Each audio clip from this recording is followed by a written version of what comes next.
Never discourage anyone who continually makes progress, no matter how slow. Plato.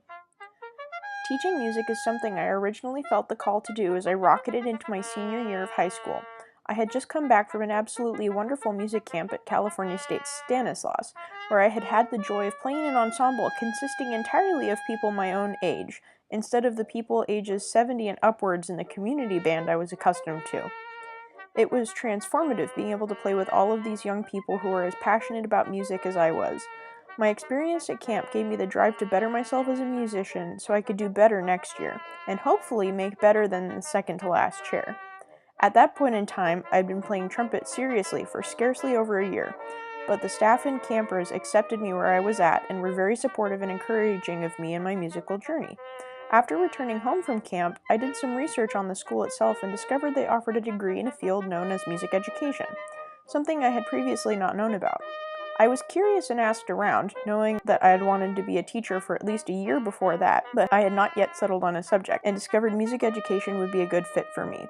I was really passionate about music, my high school band and choir director would come to have a majorly positive impact on my life, and I wanted to do the same for my students in the future. After getting back from music camp, my band director took me into the ensemble after being a star choir kid, and I had been playing my instrument for a shorter time than all of my peers, which left me a bit hesitant. With his encouragement, and the support and tutelage of my private teachers, and the doubt from some people in my class, I ended up going from a quiet, self-deprecating trumpet player unsure of their abilities to a confident and vibrant player who was the only one from my whole school to make honor band. After all of my dedicated practicing and hard work, I went back to that music camp the next summer and made principal trumpet. That is where my desire to be a music teacher began, with my successes spurred on by the support team behind me. My position on teaching is that teachers should help students reach their full potentials via scaffolding and modeling the desired behaviors and techniques. Without good teachers, there is no hope of students ever succeeding.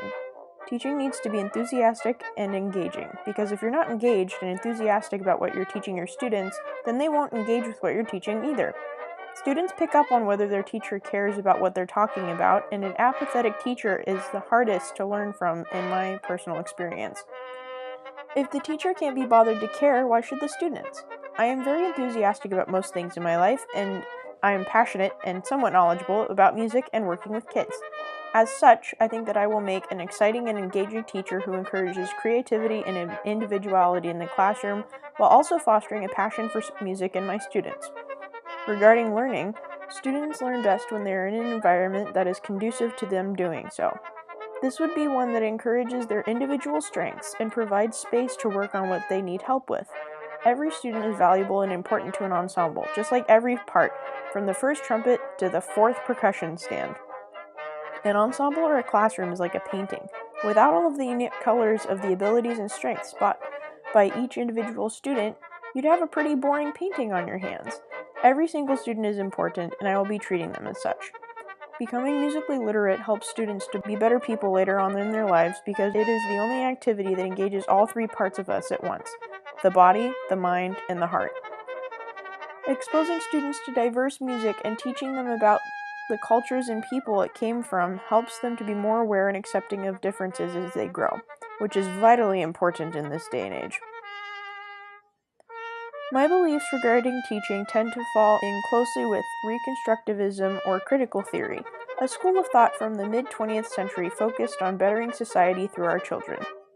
This is true because Reconstructivism focuses on addressing pressing social issues and creating a better society, which I mentioned in the previous paragraph.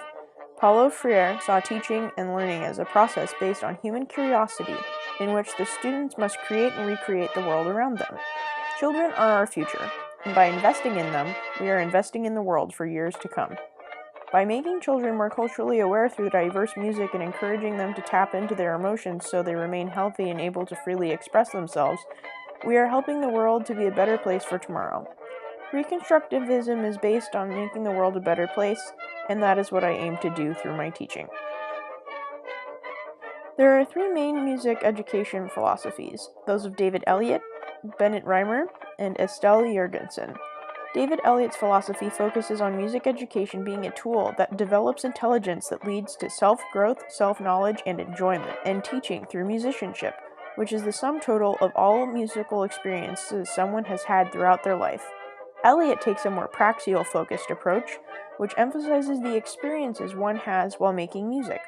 Bennett Reimer's philosophy focuses on music education as a tool that helps students realize their essential humanness and teaching music through intent listening, as well as really tuning into the feelings behind the music itself. Estella Jurgensen's philosophy focuses on using music education as a device to push society towards refinement, restraint, personal dignity, love of wisdom, and care for others, and teaching music with an emphasis in world music and exposing children to a wide variety of music. My teaching ideals align most closely with Reimer and Jurgensen because I believe that music should help students grow at their own pace and as humans, not turn them into scale-playing robots.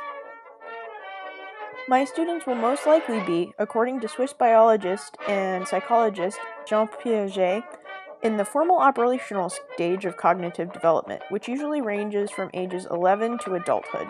However, this may not be the case for all of my students, because every person is different and cannot be confined to the same set of standards as everyone else. People all develop differently and can be the same age but at different places developmentally, both emotionally and mentally. I say my students will probably be in this stage because I would ideally like to teach middle or high school students, and the age range fits. Thinking at that stage becomes a lot more sophisticated and advanced, so I will be able to ask my students to contemplate more abstract ideas, like what pieces make them feel and what they think the composer is trying to convey through their music. I can ask them to truly dig down deeper and think outside of the box when contemplating music itself. Before they can think outside of the box, they must first be taught how to think inside of it. I will be using American educational psychologist Jerome Bruner's concept, the spiral curriculum, with my students to help solidify new concepts and keep their fundamentals in good shape. The spiral curriculum is based on introducing new concepts and revisiting them often while building off of them with new topics so that they are not forgotten by the students. I feel that Bruner's concept will prove most helpful to my students because it will help them to be able to keep old concepts fresh in their minds while being able to effectively forge on ahead with new material. I will use a mix of research-based practices and some new, unresearched ones in my classes so that I can figure out what works best for my group. There is no one true practice, and different ones work best in different situations, so I will have to try different approaches until I find the one, or the combination, that works most effectively for my students. When I teach, I will make sure I am teaching to the new core standards. I will be sure that my students are creating, performing, and responding to the music and culture in the world around them. I will give them plenty of opportunities to discover music for themselves and encourage them to suggest repertoire that they find that they would enjoy playing.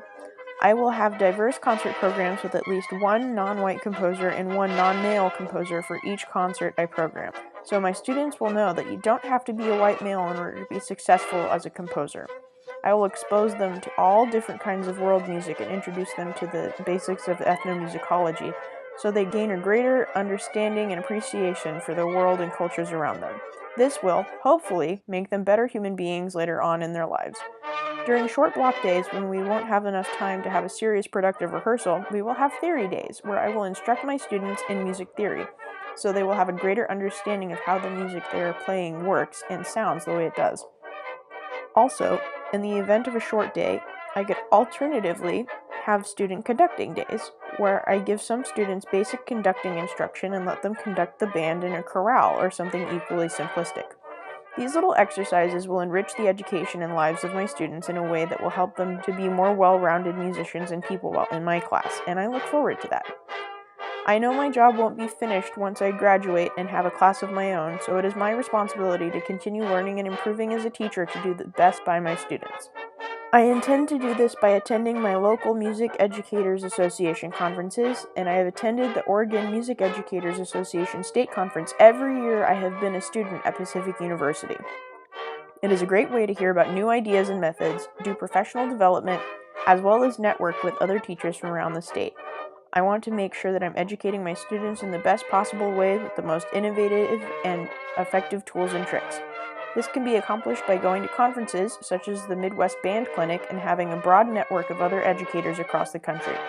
I would also like to attend the American Band College, which is a master's degree program that takes course over 3 years and helps give band directors a comprehensive education over the summers while helping them on their way to a master's in music with an emphasis in music education from Central Washington University. By doing these things, I will do my part to make sure I am the best teacher I can be for my students.